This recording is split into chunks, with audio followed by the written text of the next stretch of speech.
కుదిరితే పారిపోండి, లేదంటే దొరికిపోండి. అక్రమ వలసదారులకు బెంగాల్ సీఎం మాస్ వార్నింగ్ ఇచ్చారు. పశ్చిమ బెంగాల్ రాజకీయాల్లో ఇప్పుడు ఒకే ఒక్క మాట మారుమోగుతుంది. అక్రమంగా భారత్లోకి చొరబడ్డ వాళ్లు కుదిరితే ఇప్పుడే పారిపోండి, లేదంటే దొరికిపోండి అంటూ బెంగాల్ సీఎం సువేందు అధికారి ఇచ్చిన స్ట్రాంగ్ వార్నింగ్ దేశవ్యాప్తంగా సంచలనంగా మారింది. ఎన్నో ఏళ్లుగా దేశ భద్రత, జనాభా సమతుల్యత, వనరుల దోపిడీపై వస్తున్న ఆరోపణల మధ్య ఇప్పుడు బెంగాల్ ప్రభుత్వం నేరుగా యాక్షన్ మోడ్లోకి దిగడం రాజకీయంగా హాట్ టాపిక్ గా మారింది. సువేందు అధికారి చేసిన వ్యాఖ్యలు ఇప్పుడు సోషల్ మీడియాలో వైరల్ అవుతున్నాయి. అక్రమంగా దేశంలోకి వచ్చి భారత వనరులను వాడుకుంటూ ఇక్కడే స్థిరపడిపోతే చూస్తూ ఊరుకోమంటూ ఆయన స్పష్టం చేశారు. ఇందుకోసం కొత్త చట్టాలు అవసరం లేదని, ఇప్పటికే అమల్లో ఉన్న ఫారినర్స్ యాక్ట్ ప్రకారమే భారీ చర్యలు తీసుకుంటామని తేల్చి చెప్పారు.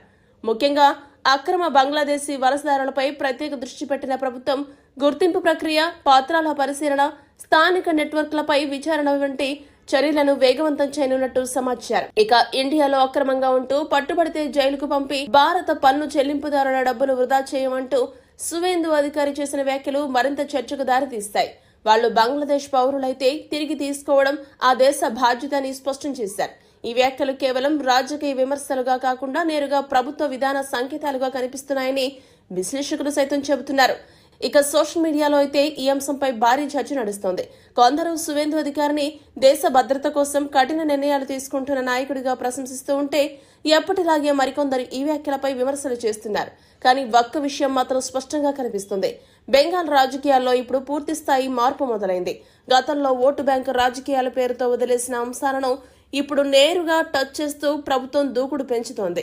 ఇదే సమయంలో సరిహద్దు రాష్ట్రాల్లో అక్రమ వలసల అంశం మళ్లీ జాతీయ చర్చగా మారింది. దేశ భద్రత, ఉపాధి అవకాశాలు, స్థానిక జనాభా సమతుల్యత, సంక్షేమ పథకాల వినియోగం వంటి అంశాలపై ప్రజల్లో ఇప్పటికే ఆందోళనలున్నాయి. ఇప్పుడు సీఎం స్థాయిలోనే స్ట్రాంగ్ వార్నింగ్ రావడంతో కేంద్ర రాజకీయాల్లో కూడా ఈ అంశం మరింత వేడెక్కే అవకాశాలు కనిపిస్తున్నాయి.